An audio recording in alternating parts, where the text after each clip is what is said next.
Good morning, everyone. Morning. Good morning to Dean Galang, Mr. Nang, our esteemed client too. Uh, Ladies and gentlemen of SCDP and Ateneo, good morning. Um, First of all, thank you for inviting. Actually, the invitation was extended to Mr. David Lichu, who could not make it today. Thus, it was handed to me as head of research. In any case, we'll be talking about the markets in my portion, and I think we can proceed already with the slides. I remember 32 years ago, I think we're batchmates Dean Galang, 1994. This was still I think the cornfields, the Japanese cornfields, and that the gate 3, I don't know, 3.5 today, may butas pa yan. That's where we would pass through to go to UP to drink.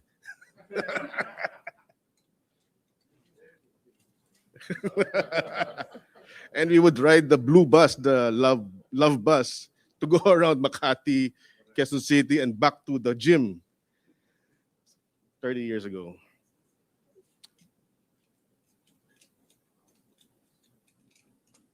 Anyway, I guess since the slides are not yet ready,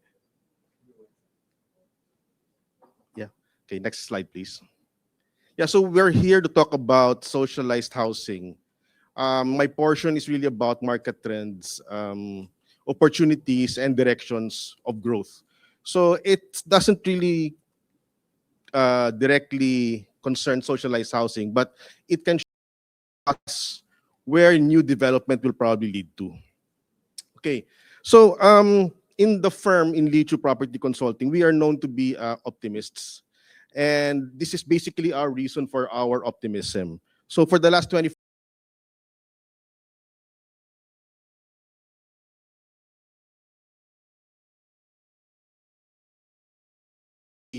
we're looking at 1.9 million, perhaps 2 million already, with a multiple of 2.5.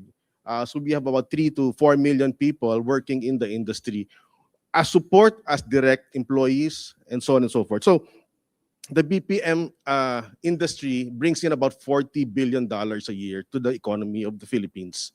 That's a lot of money that goes into consumer spending.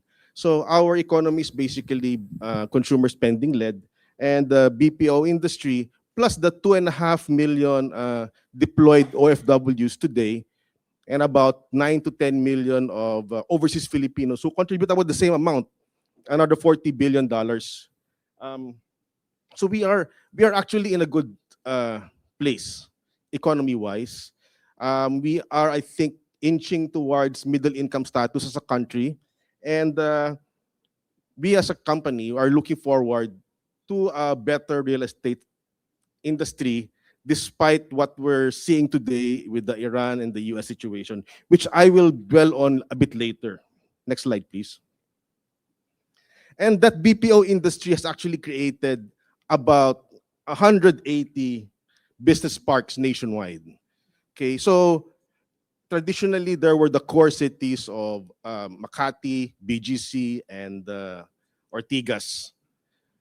With the BPO industry being able to pull in development, what has happened was that nationwide we are able to absorb, create jobs in about 57 business parks, and about there's another 15 plus coming up nationwide. And I think the projection for the IT BPM industry is that there will be another 100, 200,000 new employees this year and next year. Just as a note, before the pandemic, the BPO industry was able to absorb about 50,000 to 80,000 new jobs a year. Surprisingly, when the pandemic came, up until today, we've been actually absorbing about 150 to 180,000 new jobs in the BPO industry. And that despite the looming AI issues. Okay, next slide, please. Unfortunately, and I think in the previous government administration, there was a push towards development outside of Metro Manila. Unfortunately, development still is within Metro Manila and in the environs. About 60% of the GDP of the country is actually just in the 17 cities of Metro Manila and the adjacent towns and provinces. So what do we have? Cavite, Laguna, Batangas, as well as Bulacan, Tarlac, and Pampanga. Now, in terms of population, only about 30 million, so about 30% of the population of the country is within that small area.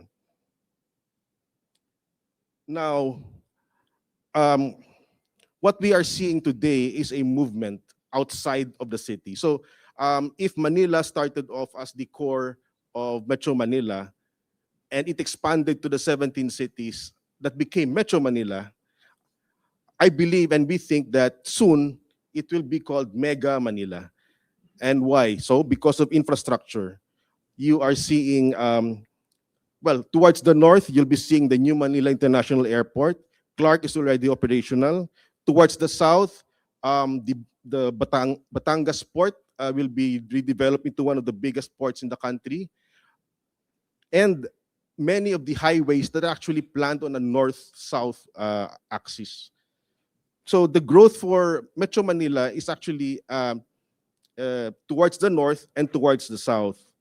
And especially with the development of the NSCR, so the North-South Rail, we will see further movement of development north and south. Okay, next slide, please.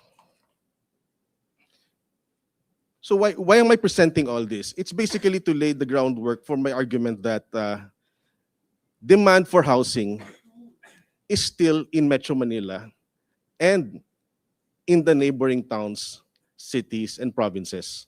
That's where the highest demand for housing, as what we believe jobs bring in demand for housing.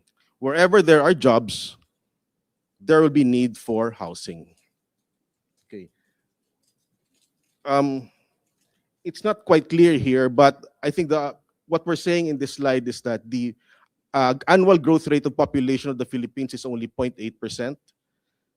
But in these areas, this is already, this is north of Metro Manila, we are hitting above 1.5 to 2%. Okay, and the next slide, please. As well in the south, okay, Cavite is hitting 2.4%, but Laguna about 1.3%. So this is what we call in-migration. These towns and cities adjacent to Metro Manila are the ones that are absorbing all of these in-migration. Why? Because that's where the infrastructure is located, that's where the utilities are located, that's where primarily jobs are found. Okay, next slide, please. And well, but you have to forgive developers too, because of the growth of the country, because of the IT-BPM industry, because of the OFW income, and because of POGO, the demand for residential condominiums was very high. So this slide shows that so I'm now moving into the condominium market of Metro Manila. In 2019-2020, the total demand, okay, it's not clear. The total demand for residential condominiums was about 40,000 to 45,000 a year, and about 30,000 new launches. Okay, that's about 11 months of supply. Today, in 2025, we are only hitting 25,000, so about half of 2019-2020 sales. Okay, and in terms of new supply introduced to the market, we're not even half. We're only at about 1/5. Okay, what happened? Well, the exuberance of the 2018-2019 years, where we had a lot of POGO tenants coming in, POGO businesses, where the BPO industry was very strong, the OFW money came in. Many developers scheduled, planned, and launched condominiums.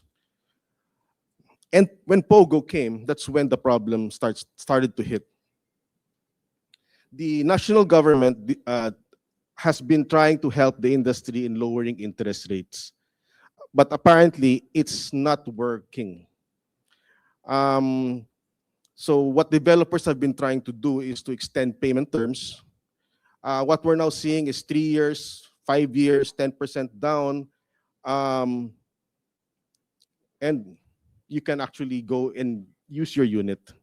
It's as if you're renting the unit and applying the rent as down payment. So those are some of the strategies and tactics of developers when they have to sell these units. And how many units are there? So today we have about 80,000 condominium units that are being sold by developers as primary units. So this does not even include yet the secondary market. That's about 4.5 years supply of units, which is quite high, considering that in 2019, 2020, it was about 11, 12 months only.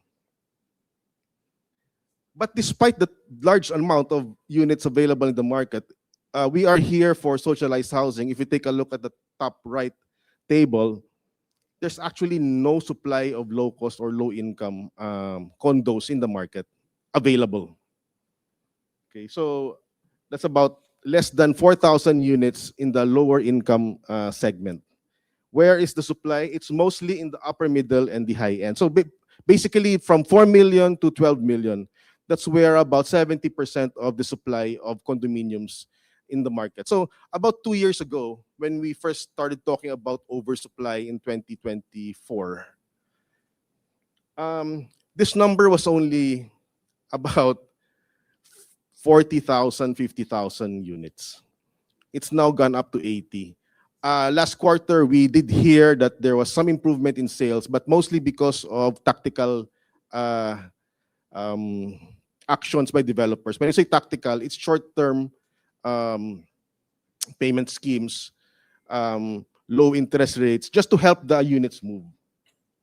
Okay. And most of the units are in Quezon City and in the Bay Area. Now, we're not even talking about the secondary market here. Next slide, please. Oh, okay, can we go back one slide, please? So we're not even talking about the secondary market here, where in the Bay Area, where there was a high POGO population, there's about 30,000 units of POGO units, condos that were either leased or bought or being sold to POGOs that are also in the market today. Next slide, please. And so we have here an issue of, okay, so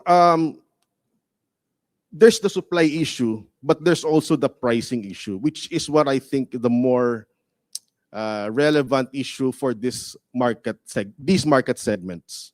Okay, we are in a situation where the income of the national income, as well as the income in Metro Manila of the typical Filipino on the average, only grew by about 19 to 20% over the last 6 years. We cut it off in 2019, but according to the Bangko Sentral, based on their our real estate price index, or the REPI, the price grew on the average by about 56%.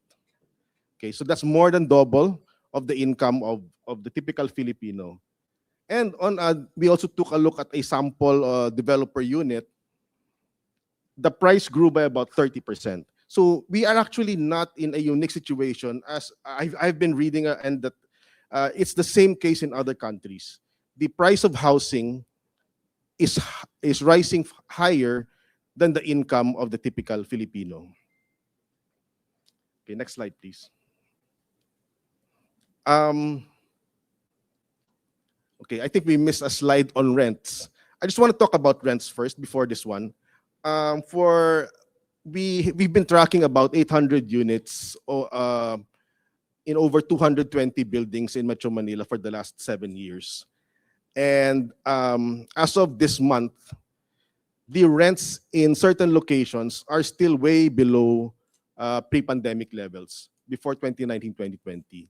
The Bay Area rents are still 50% down. Alabang is still 39% down. Quezon City about 28% down. It's only BGC and Makati that has actually recovered barely back to the pre-pandemic time. So we have a situation here where we have an oversupply of condos due to probably overbuilding. We also have oversupply due to the exit of POGO. Combined has resulted to a lot of supply not being rented out to the market. And it's a situation where the renters really have the power, and thus the rents continue to drop. And we don't foresee the rent to improve anytime soon, as there are just too many units in the market, especially in certain areas. Okay, so what I was talking about was the condominium market in Metro Manila. In the provinces, it is not as bad. So the supply in the provinces, in Davao, Cebu, is ranging from about 12 months to below 24 months. Okay, so the market there is is in a better position than in Metro Manila. Okay, so that is the condo market. Now let's talk about the housing market. Although I'm not an authority in this low-cost housing segment, we just present what we see in the market. And Mr. Henry Yap, or Architect Henry Yap here, is more of an authority in the backlog. Okay, sorry. So I think the current backlog as computed by the DSUD is about 3.7 units, of which about 1.13 units are targeted for 2022 to 2028. So with about 470,000 units already built, it's about 600,000 units that still has to be built, delivered to the market until 2028. That's about 200,000 units a year. Okay, but traditionally, according to Stan Paduhinog of CRC, who also has his numbers on the backlog. Okay, I don't know why it's small, but according to Mr. Paduhinog, we are only producing on the average about 128,000 units every year. And there is a household creation number of about 478,000. Thus, annually, we are still not able to meet the shortfall, theoretical shortfall of about 350,000 units. Now, if the 128 is increased to about 200, it's still a shortfall of about 100 to 150,000 units.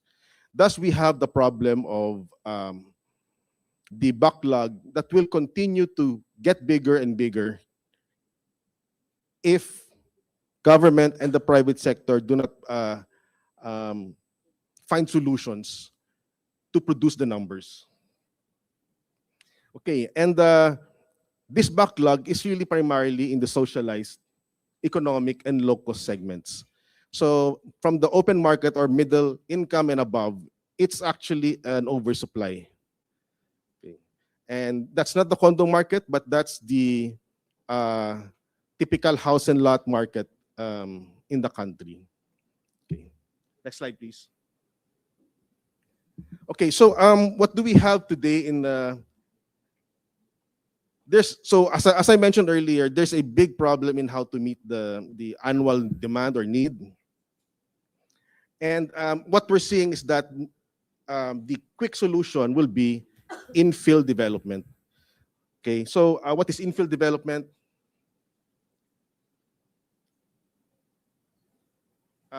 It's developing in the fringes of the suburb and the city. And it can only be solved through private and public cooperation. Okay, I think I have 2 minutes left. Okay, so with the Iran and the USA situation, what do we have here? We have high fuel prices, delayed construction, probably an impact on the OFW remittances. Last I heard, we're receiving plane loads of OFWs going home, and inflation. What is the impact of this to the housing industry? We see two things. Okay, again, demand is where jobs are. And we see higher cost of transportation as a major issue moving forward. And thus we see preference for the typical employee to look for homes near their jobs, which is basically Metro Manila and the nearby provinces today. And that there will be demand for increased demand for rental housing, because the type of housing that the typical Filipino nowadays can afford. And what do we posit, or what do we propose? Well, this is already the question on what can we suggest to the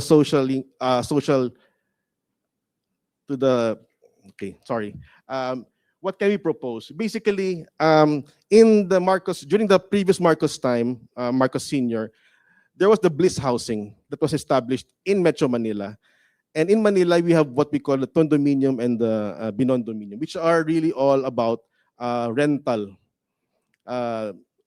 units. It's not really for sale units, but really what do people look for? Tenure, security, adequate spaces, and connectivity to livelihood. And I guess that ends my short presentation on our outlook for the housing industry in the Philippines. Thank you and good morning.